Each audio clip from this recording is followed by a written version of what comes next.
Hello, I'm Dr. Michael King, and I'd like to share with you an essay that I wrote after publishing my first book, Hide and Play Dead. I realized that it had a tremendous amount of newsworthy and media-worthy material, so I constructed an essay, which I will shorten and ad-lib for you, called Why or How Hide and Play Dead Makes Headlines. Written like a newspaper, the first headline is A Literary Trojan Horse. The more one learns about this seminal work, the more fascinating it becomes.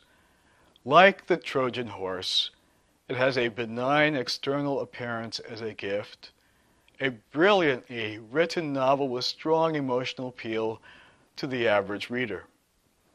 But following the analogy, it contains deeper levels that transmit stacked messages of increasing impact and urgency. And it carries inside the cargo bay of the entire project a hidden force capable of penetrating and conquering the citadels of entrenched corporate power.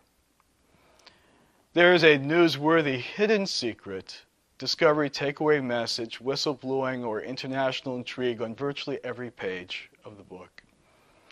I've listed over 70 such first-ever revelations in the opening 3 chapters alone.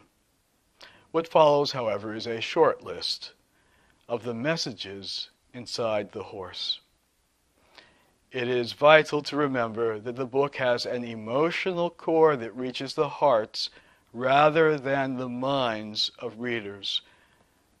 And every headline point is made by illustrative example in the memoirs themselves. So intellectual discourse, polemical debate, proselytizing, expository writing, and detailed explanations are banned or kept to a bare minimum to not detract from the storyline of the novel. Let's examine the book's strategic levels and their function in attaining stacked outcomes of increasing shock and intensity, ultimately designed to create a ripple in our social structure and perhaps a tidal wave in the media. Headline: what is it? A memoir, a novel, an adventure, a psychological thriller? Hide and Play Dead is a vast collection of firsts in its construction, revelations, and exposés, and far-reaching outcomes. It's a hybrid of progressive literature with crossover genres that poses as a memoir. However, the appearance is that of a non-fiction novel with a riveting cinematographic narrative. It's also a revisionist history of African Americans. It spans a 300-year genealogy and my life up to the moment I started writing the book. Then it segues into a present-time adventure story of unforeseen events. The storyline is packed with the suspense and intrigue of a psychological thriller.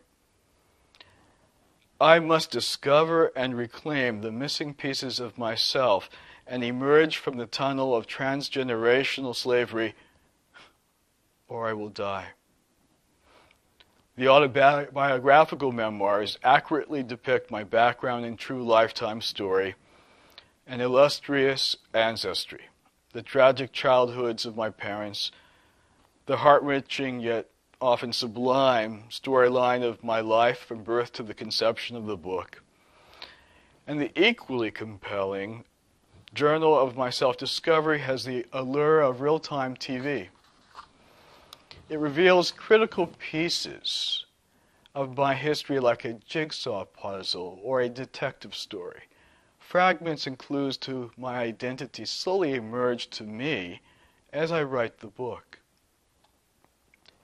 Next headline: healing post-traumatic stress disorder by writing?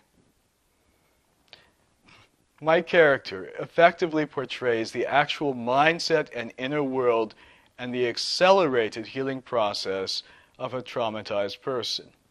a shattered identity that must piece together multiple fragments of history and subpersonalities to rediscover one's true self. It also represents the loss of self-esteem and the ability to receive true love, as captured in the phrase, feeling unworthy of one's own equals. An exaggerated startle response, typical of PTSD, and of course, frequent flashbacks to traumatic events built into the narrative. A novel could never aspire to accomplish this in a convincing manner. Real people, real pain, real discovery, and real adventure into the unknown are the cornerstones of self-healing that I both experience and personify. My own and highly unusual life history encompasses nearly all of the major variations on the themes of shame and trauma, and thus serves as an example, an excellent example, of the book's focus. Thus, I am by nature the best case history I know. My issues mirror current social issues of major interest in American, European, and Third World societies. Together, the journaling, the memoirs, and stories give me the opportunity to change writing styles, which also maintains a higher level of involvement and enthusiasm. Headline: Humble Origins, When a Professional Tells All. The short opening chapter depicts my vulnerable, broken state of a lifetime of trauma, PTSD, but in contrast to my lofty skills and social status. The reader then gets the layout of my world by narratives depicting the book's backdrop of racism and evidence of my psychic precognition. Unknown to all except the most sophisticated readers, I've already launched at the beginning a new writing technology that disarms potential critics, doubters, or adversaries. My humble, open honesty and my tragic state invoke a bond of compassion, but not envy. On the surface, this ornate Trojan crafting depicts a wrenching and emotionally profound family saga that most readers can vicariously identify with to some degree. The family is a common narrative thread, starting with my ancestral roots, then my nuclear family in crisis, then resolution within the family, then back to my roots.